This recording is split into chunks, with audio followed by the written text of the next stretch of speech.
امریکہ اور ایران کے درمیان جاری شدید کشیدگی کے بعد ایک انتہائی اہم پیشرفت سامنے آئی ہے۔ ایرانی وزیر خارجہ عباس اراغچی نے الزام عائد کیا کہ واشنگٹن نے جون میں طے پانے والے عبوری امن معاہدے اور مفاہمتی یادداشت کی خلاف ورزی کرتے ہوئے تہران کو نظر انداز کر کے آبنائے ہرمز میں نیا بحری راستہ کھولنے کی کوشش کی ہے۔ انہوں نے واضح کیا کہ معاہدے کے تحت ایران کو آبنائے ہرمز کی آمد و رفت کی نگرانی کا پورا حق حاصل ہے اور دونوں ممالک تنازعات کے حل کے لیے براہ راست رابطے کے طریقہ کار پر متفق ہوئے ہیں۔ دوسری جانب 2 ہفتوں سے جاری شدید رات کے حملوں کے بعد پہلی بار ایرانی شہروں پر امریکی حملے رک گئے ہیں اور وزارت صحت کے مطابق ایران نے ایک پرامن رات گزاری ہے۔ امریکی صدر ڈونلڈ ٹرمپ نے بھی اپنے موقف میں نرمی کا اشارہ دیتے ہوئے کہا کہ ایرانی حکام معاہدے کے لیے امریکہ سے بات چیت کر رہی ہیں اور اب شاید بڑے حملوں کی ضرورت نہ پڑے، جبکہ ذرائع کے مطابق تہران اور واشنگٹن کے درمیان سفارتی پیغامات کا تبادلہ جاری ہے۔ بھارت سے ایک بہت بڑی سیاسی اور سماجی خبر سامنے آئی ہے، جہاں نوجوانوں کی تحریک کوکروچ جنتا پارٹی کے آگے مودی حکومت گھٹنے ٹیکنے پر مجبور ہو گئی۔ امتحانی پرچوں کی لیکس، کرپشن اور بے ضابطگیوں کے خلاف نئی دہلی کے جنتر منتر پر گزشتہ 2 ماہ سے جاری شدید احتجاج، 60 سے زائد افراد کے زخمی ہونے، پیلیٹ گنز اور سونم وانگچک کی 26 روزہ بھوک ہڑتال کے بعد بھارتی وزیر تعلیم دھرمیندر پردھان نے اپنے عہدے سے استعفیٰ دے دیا، جسے وزیر اعظم نریندر مودی نے فوری طور پر منظور بھی کر لیا۔ کوکروچ جنتا پارٹی کے رہنما ابھیجیت دیپکے، ترجمان آشوتوش رنکا اور طلباء نے اس فتح کا جشن مناتے ہوئے کہا کہ انہوں نے تاریخ رقم کر دی ہے۔ حکومت نے طلباء کے خلاف درج مقدمات کی واپسی اور خودکشی کرنے والے 20 سے زائد طلباء کے لواحقین کو 1 کروڑ روپے ہرجانہ دینے کے مطالبات بھی اصولی طور پر تسلیم کر لیے۔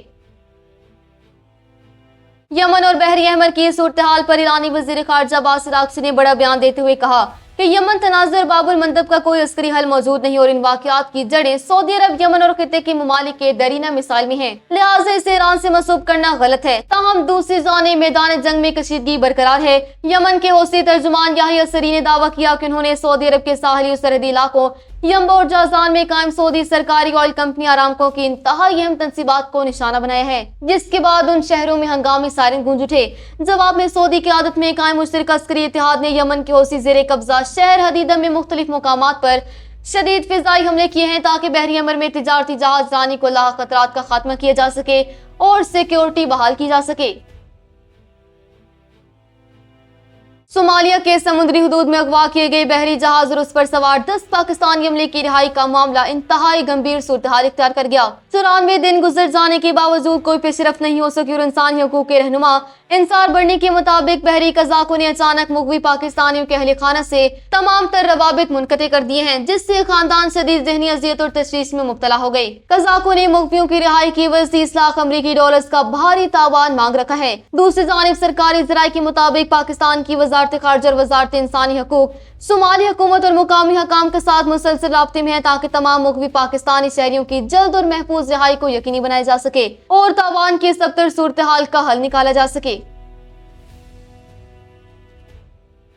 خلیج اور بحری عرب میں نافذ کی گئی امریکی ناکہ بندی کے دوران ایک بڑا عسکری واقعہ پیش آیا۔ امریکی سینٹرل کمانڈ کے ترجمان کیپٹن ٹیم ہاکنز نے تصدیق کی ہے کہ امریکی بحریہ نے ایران کی طرف جانے والے ایک آئل ٹینکر MT-11 کو تباہ کن حملہ کر کے مکمل طور پر ناکارہ بنا دیا۔ ترجمان کے مطابق اس آئل ٹینکر نے امریکی فورسز کی قائم کردہ ناکہ بندی کو توڑنے کی مسلسل 4 بار ناکام کوشش کی ہے۔ ٹینکر کے عملے کو بارہا وارننگ جاری کی گئی، لیکن حکم نہ ماننے پر امریکی بحریہ کے جہازوں نے ہنگامی کارروائی کرتے ہوئے ٹینکر کے انجن روم کو نشانہ بنایا، جس سے ٹینکر کا انجن تباہ ہو گیا اور وہ سمندر میں ہی رک گیا۔ امریکی حکام کا کہنا ہے کہ یہ ٹینکر اب ایران کی طرف پیش قدمی کرنے کے قابل نہیں رہا۔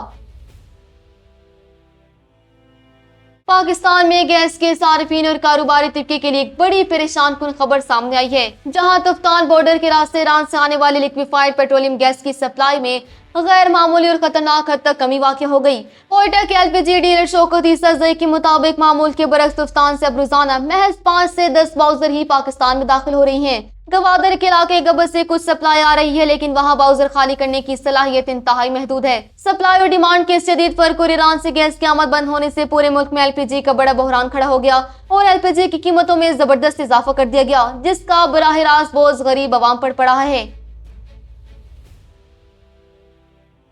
پاکستان تحریک انصاف خیبر پختونخوا کی پارلیمانی پارٹی کے اندرونی اختلافات کھل کر سامنے آ گئے۔ بانی PTI کی رہائی کی تحریک پر مشاورت کے لیے طلب کیا گیا پارلیمانی پارٹی کے اجلاس